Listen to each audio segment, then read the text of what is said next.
MS ధోనియా లేక రిజ్వానా ఇద్దరిలో ఎవరు గొప్ప? ఈ మాట అన్న వెంటనే కామెంట్స్లోకి వెళ్ళి నన్ను వేసుకుందామని మీరు కామెంట్స్ రాయడం స్టార్ట్ చేసి ఉంటారు. ప్లీజ్ ఒక్క సెకండ్ వెయిట్ చేయండి. ఈ వీడియో చూసిన తర్వాత ఏం కామెంట్ చేయాలో కామెంట్ చేసుకోండి.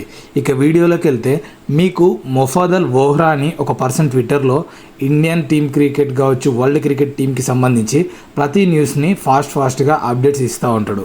అతని గురించి తెలిసిన వాళ్ళు ఎవరైనా ఉంటే ఇప్పుడు నేను చెప్పబోయే ఫరీద్ ఖాన్ గురించి కూడా మీరు వినే ఉంటారు.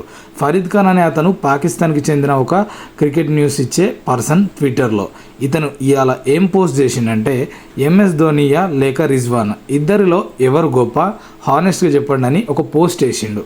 పోస్ట్ కింద కామెంట్లు చూసిన తర్వాత నాకే అర్థమైంది ఏంటంటే, ఇతను హానెస్ట్గా రివ్యూ తీసుకుందామని పోస్ట్ వేసినట్టు లేదు. మనసున పట్టక ఏం తోచక ఇట్లు మాత్రమే పడ్డానికి ఈ పోస్ట్ చేసినట్టుంది. ఒక్కొక్క కామెంట్ ఒక్కో డైమండ్. ఇప్పుడు చూడండి, ఈవెన్ పాకిస్తాన్కి చెందిన వాళ్ళ పర్సన్స్ కూడా ఎవ్రీడే ఈవెన్ వాళ్ళ కంట్రీకి చెందిన పర్సన్స్ కూడా ఆ కామెంట్లో తనని సపోర్ట్ చేయడం కాదు. ఇక్కడ చూడండి, everyday you comes up with comparison of two players who don't even have same class. MS Dhoni won titles for India and he is a legend. It is injustice for him to compare with Rizwan. చెప్పు వాటి చెంప మీద కొట్టలేదు, but కామెంట్లో క్లియర్గా చెప్పిండు, దొరికితే చెంప మీద చెప్పు వాటి కొడతా అని. ఈ పర్సన్ ఎవరో అసలు ఒక్కొక్క కామెంట్ ఒక్కో డైమండ్. ఈ పర్సన్ కామెంట్ అయితే అల్టిమేట్. అసలు who looks better tell me honestly. ఈ ఫోటోలో ఉంది ఎవరో కాదు, ఫరీద్ ఖానే. రైట్ సైడ్ ఉంది డాంకీ. ఇద్దరిని పెట్టి కంపేర్ చేసిండు, ఎందుకంటే ఇతని కంపారిజన్ సేమ్ అట్లనే కాబట్టి ధోనికి రిజ్వాన్కి. ఇక్కడ నేను రిజ్వాన్ని తప్పుపట్టట్లేదు, ఈ పోస్ట్ చేసిన ఈ పర్సన్ని తప్పుపడుతున్నా. రిజ్వాన్ని అస్సలు తప్పుపట్టట్లేదు, ఎందుకంటే రిజ్వాన్ కూడా మంచి క్లాస్ ప్లేయర్. బట్ కంపారిజన్ విషయానికి వస్తే కొద్దో గొప్ప ఈక్వాలిటీస్ అనేది ఉండాలి.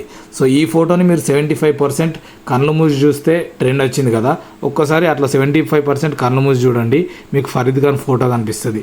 ఇది ఏ తోటి ఎవరు క్రియేట్ చేసిరో కానీ నెక్స్ట్ లెవెల్ ఆ కామెంట్ సెక్షన్లో ఉంది. అండ్ ఇదైతే హైలైట్. రిజ్వాన్ ధోని అంట, ఇది కదా అసలైన కంపారిజన్. మళ్ళీ చెప్తున్నా, రిజ్వాన్ని తప్పుపట్టట్లేదు, బట్ రిజ్వాన్కి తను చేసిన కంపారిజన్ వల్ల జనాలు రిజ్వాన్కి ధోనికి ఉన్న వ్యత్యాసం ఏందనేది కామెంట్స్లో చెప్పుకుంటున్నారు. ఇక ఇది చూడండి, ఇది కూడా ఈవెన్ పాకిస్తాన్ వాళ్ళే తనని చెప్పులు వాడి కొట్టినంత పని చేస్తారు. డియర్ ఇండియన్స్, इसको क्यों रिप्लाई करते हो? ऐसे बातें ये इसलिए करता है, इंडिया इसको रिप्लाई करो में मोर एंड मोर इंटरेक्शन हो इसके अकाउंट में. ప్లీజ్ ఇస్ ఫరీద్కు అన్ఫాలో కరో, రిప్లై మత్ కరో. సో సింపుల్గా ఏం చెప్తున్నా అంటే, మీరు ఇండియన్స్ అయిన వాళ్ళు ఇతను కామెంట్లో వచ్చి కామెంట్స్ ఎందుకు చేస్తారు? ఇతను అన్ని వరస్ట్ పోస్ట్ చేసినప్పుడు మీరు కామెంట్ చేస్తే ఇతనికి ఇంటరాక్షన్ అయ్యి ఎక్కువ ఫాలోవర్స్ వస్తారు, అతనికే బెనిఫిట్ అవుతుంది దీనివల్ల, మీరు అన్ఫాలో చేయండి అని. సో ఈ విధంగా ఒక్కో కామెంట్ ఒక్కో డైమండ్. సో వీడియో మొత్తం చూసిన తర్వాత నా మీద మీకు మంచి ఒపీనియన్ వచ్చి ఉంటుంది అనుకుంటా. ఇక ఆ పర్సన్ మీద మీ ఒపీనియన్ ఏందనేది ఇప్పుడు మన కామెంట్ సెక్షన్లో చూపించండి. అండ్ ఈ వీడియో నచ్చితే ఒక కామెంట్ చేసి, ఒక లైక్ చేసి ఛానల్కి సబ్స్క్రైబ్ చేయడం మాత్రం మర్చిపోవద్దు. Thank you.